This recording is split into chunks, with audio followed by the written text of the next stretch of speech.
Hello friends. हमने last जो statistics का वीडियो था उसमें हमने देखा कि what is statistics, what is the role of statistics in world and what is introduction of statistics देखा था। फिर उसके बाद में we learn about the growth of statistics in India. The professor T.C. Mahalanobis about it, and he started a Indian Statistical Institute in 1931 at Kolkata. ये सब चीज़ें हमने देखी थी। उसके बाद में ये सब भी देखा था कि 1950 में प्रोफेसर ने एक sample survey organisation, that is a national sample survey organisation का उन्होंने एस्टेब्लिशमेंट किया था, जिसका पहले नाम था NSS, that is national sample survey. उसका भी हम आज एक एग्जांपल लेंगे। फिर अलग अलग स्टेटिस्टिक्स के रिगार्डिंग अलग अलग आए थे, इंस्टीट्यूशंस ओपन हुए थे। उसके बाद में हमने क्वांटिटेटिव डेटा और क्वालिटेटिव डेटा के कुछ एग्जांपल्स देखे थे। पॉपुलेशन किसे कहते हैं, पॉपुलेशन साइज किसे कहते हैं, ये सैंपल किसे कहते हैं, सैंपल साइज किसे कहते हैं, ये सब चीज़ें हमने देखी थी। डेटा किसे कहते हैं, ये सब चीज़ें हमने देखी थी। मैं I hope you learn that and you know about all. आपने वीडियो देखा होगा तो आपको पता चल ही जाएगा कि ये सब चीज़ें क्या थी, और आप पिछला वीडियो देख सकते हो इससे पहले वाला। और हम आज स्टार्ट करने वाले हैं कि क्वांटिटेटिव डेटा क्या होता है, क्वालिटेटिव डेटा क्या होता है, ये सब चीज़ की अब आज हम स्टार्ट करने वाले हैं कि क्वालिटेटिव डेटा क्या होता है और क्वांटिटेटिव डेटा क्या होता है। उस सबसे पहले हम थोड़ी सी नॉर्मल बात करें कि अगर आपने अब कॉमर्स लेने का फैसला कर ही लिया है तो आप अब एक लाइव प्लेटफॉर्म पे है जो कि आपको फुल्ली नॉलेज देता है कि what is doing in what is surrounding what surrounding in your near by. मतलब कि आपके पास क्या है, कौन सी नॉलेज, कौन सी स्किल्स आपको इम्प्रूव करनी चाहिए, वो सब आपको समझने का टाइम आ चुका है। तो हम अपना वीडियो स्टार्ट करते हैं, वही chapter number 1 collection of data आगे कंटिन्यू करते हैं, जिसमें सबसे पहला आज हमारा टॉपिक है क्वालिटेटिव डेटा। अब दो चीज़ें होती है, क्वालिटी और क्वांटिटी, लेकिन यहाँ पे हमारे पास क्वालिटेटिव डेटा और क्वांटिटेटिव डेटा, क्वालिटी और क्वांटिटी दोनों हम देखेंगे। तो सबसे पहले क्वालिटेटिव डेटा, जिनमें क्वालिटीज़ होती है। मतलब कि सपोज करो, अब मैं एक सिंपल टर्म्स में पढ़े लिखे लोगों को और अनपढ़ लोगों को अलग करो तो क्वालिटी निकालना अलग हुआ कि नहीं हुआ। एक सिंपल सा हम एग्जांपल ले कि एक फार्मर होता है, वो कचरा अलग करता है और जो क्रॉप्स होता है वो अलग करता है। मतलब जो उसमें से वेस्टेज होता है वो अलग करता है। किसी भी चीज़ में से वेस्टेज अलग करना और उसका सिंप्लीफाइड अलग करना, that is we can said as a qualitative data, जिसमें क्वालिटी होती है। इसमें लिखा है the set of observation on the attribute, what is that a word attribute is called a qualitative data। Example में मैंने नीचे लिखा है कि लेवल ऑफ एजुकेशन, लेवल पढ़े लिखे लोग है तो पढ़े लिखे लोग में भी कितने लोगों ने ग्रेजुएशन किया है, कितने लोगों ने 12th पास किया है, कितने लोगों ने पोस्ट ग्रेजुएशन किया है, कितने लोगों ने ग्रेजुएशन किया है, ये सब की कैटेगरी को अलग करता है। मतलब कि उनकी क्वालिटी को अलग शो करता है। That is a qualitative data, जो सब लोगों से अपने आप को अलग बताए, दैट इज अ क्वालिटेटिव, वो क्वालिटी को अलग करता है। Next one is a quantitative data. अगला है क्वांटिटेटिव डेटा।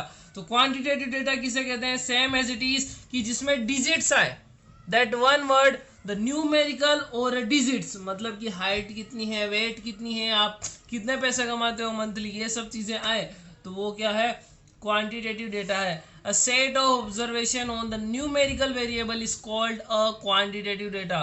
मतलब कि that is a one word numerical variable। numerical variable means जिसमें digit show हो, जो आपको comparison दूसरे के साथ digit से करे, that is a quantitative data। अब ये दोनों का मतलब तो समझ ही गए होंगे। अब स्टेटिस्टिक्स में मोस्ट इंपॉर्टेंट होता है एक डेटा, लेकिन वो डेटा दो टाइप से मिलता है, that is a primary data and secondary data. दो तरीके के डेटा होते हैं, प्राइमरी डेटा और सेकेंडरी डेटा। ये टॉपिक स्टेटिस्टिक्स में मोस्ट इंपॉर्टेंट टॉपिक है एज अ थियरिकल बेसिस। किसी भी हमको कोई भी सूचना या कोई भी इंफॉर्मेशन हमको मिलती है तो वो कितनी रिलायबल है, वो हम इस पे डिपेंड होके देखते हैं कि वो प्राइमरी है या फिर सेकेंडरी है। जो डेटा हमें मिला है वो प्राइमरी है कि सेकेंडरी। सबसे पहले प्राइमरी डेटा क्या होता है और सेकेंडरी डेटा क्या होता है, आप इसके बारे में थोड़ा बहुत एस्टिमेट लगाई चुके होंगे कि प्राइमरी डेटा मतलब कि जो पहली बार मिले।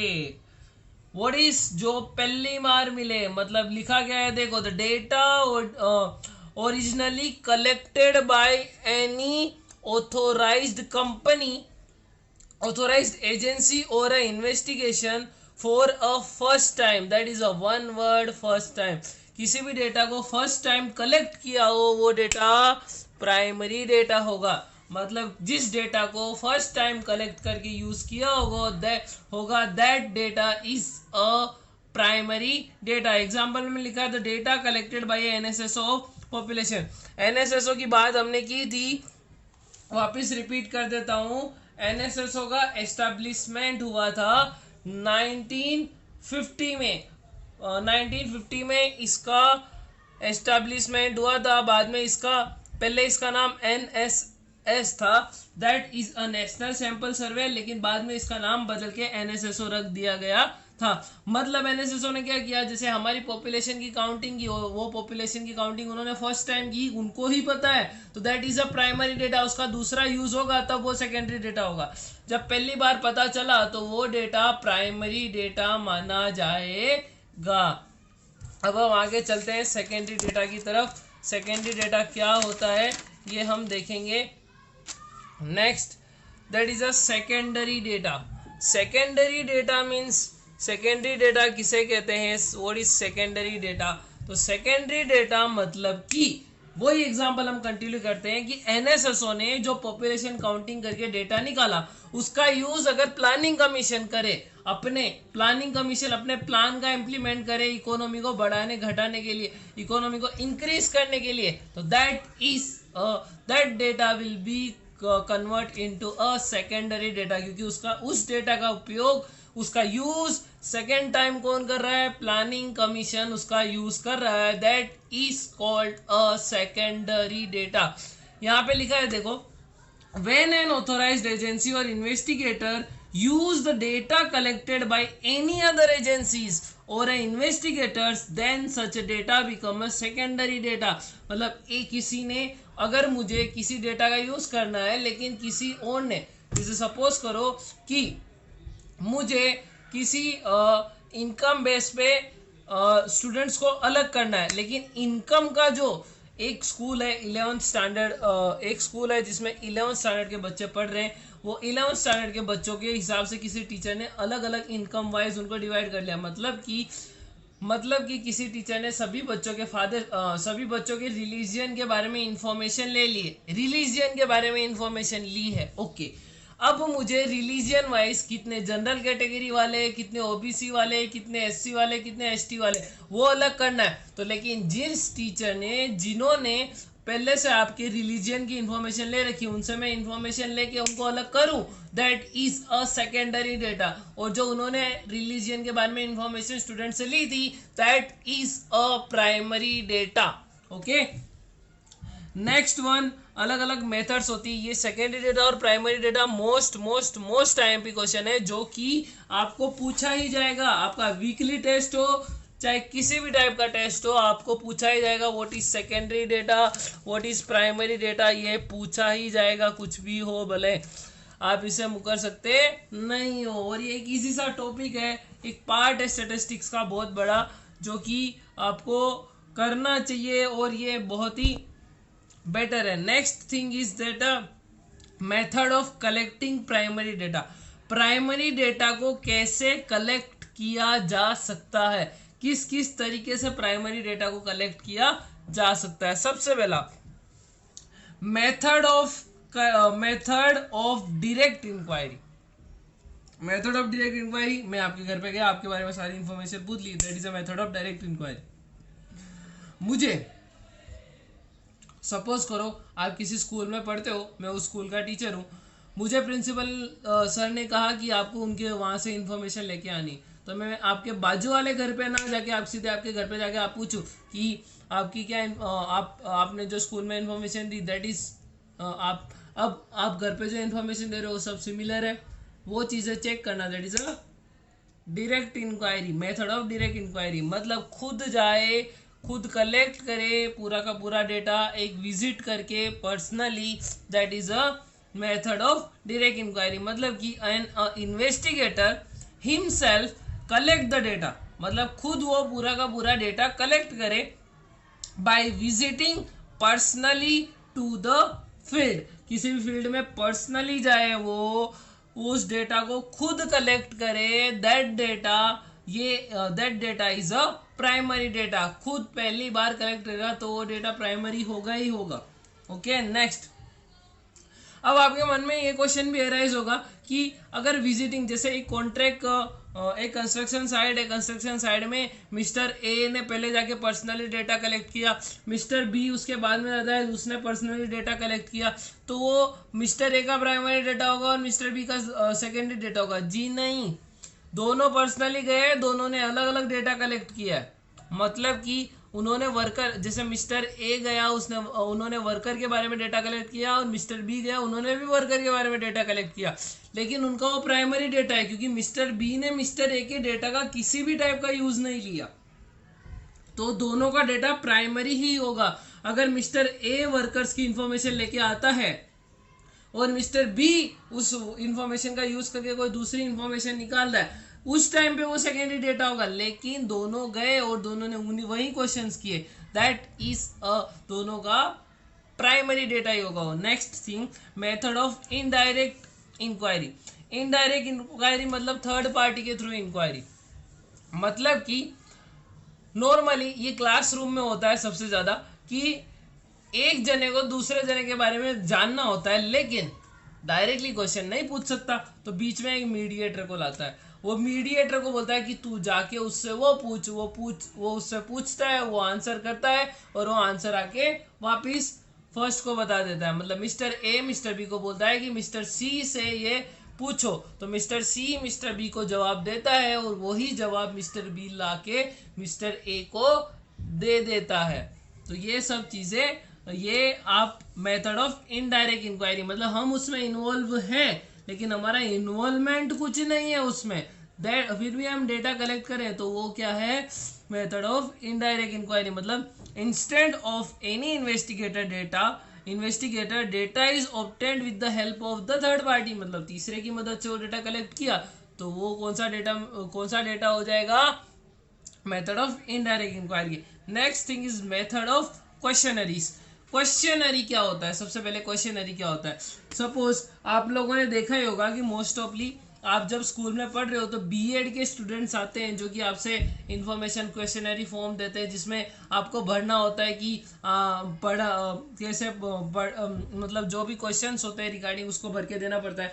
एक एग्जांपल देता हूँ आपको, सनसिल्क शैम्पू का। जब सनसिल्क शैम्पू स्टार्ट हुआ था तब उन्होंने 1-1 रुपए के पाउच, मतलब छोटे छोटे पाउच सबके घर में डिस्ट्रीब्यूट किए थे।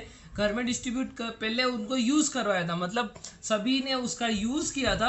यूज़ करने के बाद वो घर घर गए, बोला कि आपको शैम्पू कैसा लगा, यही चीज़ हम लोग 1 रुपए में दें तो ये कैसा रहेगा? तो जो यूज़र्स थे उन्होंने हाँ बोला, ना बोला।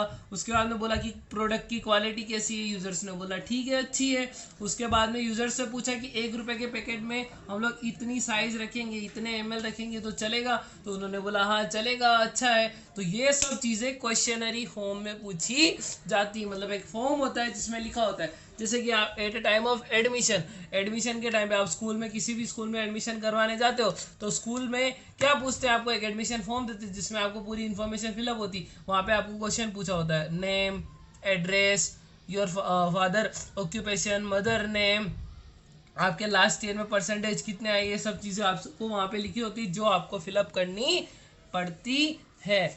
अब हम लोग लास्ट टॉपिक पे, अब इनको कलेक्ट करने के 2 तरीके हैं, बाय पोस्ट और बाय एनिमेस्टर, मतलब खुद जाके भी या फिर पोस्ट के थ्रू भी हम लोग कलेक्ट कर सकते हैं क्वेश्चनरीज। जैसे कि कोई आपके घर पे डिटर्जेंट पाउडर लेके आता है, आपको यूज़ करा के बोलता है आपको कैसा लगा, ये ठीक है, इसकी क्वालिटी कैसी, वो सब, और बाय पोस्ट के थ्रू भी आप सेंड कर सकते हो। अब सेकेंडरी डेटा पे आते हैं। तो सेकेंडरी डेटा के कुछ सोर्स है, तो सेकेंडरी डेटा के सोर्स में सबसे पहला आता है सेकेंडरी डेटा को कहाँ से कैसे कलेक्ट किया जाता है। तो सबसे पहला source of secondary data. Secondary data के सबसे बड़े सोर्स कौन से होते हैं? जैसे कि सबसे पहला तो मैंने आपको बताया, प्राइमरी डेटा को आप नेक्स्ट टाइम यूज करते हो, उसको सेकेंडरी डेटा कहते हैं। तो सेकेंडरी डेटा कहाँ कहाँ से मिलता है? एक तो गवर्नमेंट से, पब्लिकेशन से, गवर्नमेंट पब्लिकेशन होता है उससे मिलता है, इंटरनेशनल पब्लिकेशन होता है। जैसे गवर्नमेंट ने कुछ भी पहले पॉपुलेशन काउंटिंग करने के बाद में बताया कि इतने लोग मेल है, इतने फीमेल है, इतने, हाँ, फिर उसके बाद में आपने कभी नोटिस किया होगा कि जो पॉपुलेशन काउंटिंग के लिए आते हैं एनएसएसओ के जो भी ऑफिसर्स होते हैं, वो आपसे इतना नहीं पूछते कि आपके घर में कितने लोग हैं, वो पूछते कि आपके घर में टीवी है, कंप्यूटर है, आपके पास व्हीकल्स कितने हैं, आपका घर खुद का है कि नहीं, ये सब चीज़ें पूछते हैं। वो क्यों पूछते हैं? क्योंकि वो पुअर्टी को भी उसी टाइम पे कैलकुलेट कर लेते हैं कि कितने लोग इंडिया में पुअर है, कितने, ऐसे वो भी साथ में कर लेते हैं। नेक्स्ट, तो ये गवर्नमेंट पब्लिकेशन उसका उस तरीके से यूज करते। फिर इंटरनेशनल पब्लिकेशन मतलब अभी करंटली लॉकडाउन पीरियड में कि किस कंट्री में कितने जने कोरोना से इफेक्टेड है, कितने जनों को कोरोना है, वो डिटेल आपको मिले, तो that is a international publication. Next report of research of organisation, मतलब कोई भी ऑर्गेनाइजेशन होता है, कुछ भी रिसर्च करे, उसका डेटा मिले, तो वो भी एक सोर्स ऑफ सेकेंडरी डेटा है। फिर न्यूज़पेपर में बहुत सारी चीज़ें आती हैं, वो भी सेकेंडरी यूज़ है। मतलब पहले कोई भी घटना होती है, रिपोर्टर जाता है, रिपोर्टर न्यूज़ लेता है, उसके बाद में पेपर में छापता है, तो पेपर सेकेंडरी न्यूज़ है। Next, precaution for using secondary data. Secondary data को यूज़ करते टाइम पे कौन कौन से हमको प्रिकॉशन लेने चाहिए? अब सेकेंडरी डेटा मतलब पहले किसी ने डेटा कलेक्ट कर लिया, उसके बाद से हम लोग सेकेंडरी डेटा उसमें बना रहे, तो अब पहली बात ये आती कौन कौन से प्रिकॉशन लेना चाहिए। तो ये सब प्रिकॉशन से पहला, data collector or source of data. Data collector and source of data, data कौन कलेक्ट कर रहा है, कहाँ से कलेक्ट कर रहा है, ये भी चीज़ें इंपॉर्टेंट है। मतलब कोई ऐसा ही हो जिसको डेटा कलेक्शन के बारे में कोई नॉलेज नहीं हो, डेटा कलेक्ट कर रहा हो, तो डेटा रिलायबल नहीं होगा, हम विश्वास नहीं कर सकते, विश्वसनीयता नहीं होगी उस डेटा पे। नेक्स्ट है the purpose of collecting data, किस पर्पज से उसने डेटा कलेक्ट किया है और हम किस पर्पज के लिए यूज कर रहे हैं, ये भी एक मैटर कर जाता है। उसने किसी अलग पर्पज के लिए डेटा कलेक्ट किया हो और हम किसी अलग पर्पज के लिए उसका यूज करना चाहते हैं, तो वो डेटा हमारे लिए बेटर नहीं होगा। Next, the time period of data collected, मतलब किस टाइम पीरियड में किया था। मतलब कि हमको अगर 2011 से लेकर 2015 तक, 2011 से लेकर 2015 तक की इंफॉर्मेशन चाहिए, लेकिन वो डेटा तो 2010 के पहले का है, तो हमको इंफॉर्मेशन कोई काम लगेगी नहीं। नेक्स्ट, स्कोप ऑफ डेटा, उसका क्या उद्देश्य था, उसने क्यों वो डेटा कलेक्ट किया, और हमारा अलग स्कोप है, तो उसकी वजह से भी हम लोग रिलायबल नहीं कर पाएंगे। Next, the method of collecting data, किस मेथड से उन्होंने कलेक्ट किया है, अब किस तरीके से उन्होंने कलेक्ट किया है डेटा, ये सब भी मेनली उन्होंने पर्सनली विजिट करके कलेक्ट किया है या फिर थर्ड पार्टी के थ्रू किया है या क्वेश्चनरी के थ्रू किया है, ये भी मैटर कर जाता है। तो ये था आज हमारा जो चैप्टर नंबर 1 है कलेक्शन ऑफ डेटा, वो ओवर होता है और ये सब इम्पोर्टेंट फैक्ट्स थे जो मैंने अपने वीडियोस में कंसिडर किए, दोनों वीडियोस में। इसमें मोस्ट ऑफली आईएमपी क्वेश्चन ही है, 90 to 99% क्वेश्चंस आईएमपी है, इसी में से ही मोस्ट ऑफली पूछा जाता है, और ये क्वेश्चंस मोस्ट ऑफली यही पूछे जाते हैं, कुछ फर्क नहीं, कुछ चेंजेस नहीं होते हैं। Thank you for watching A video, like my video and subscribe my channel for next videos. Okay, thank you for watching.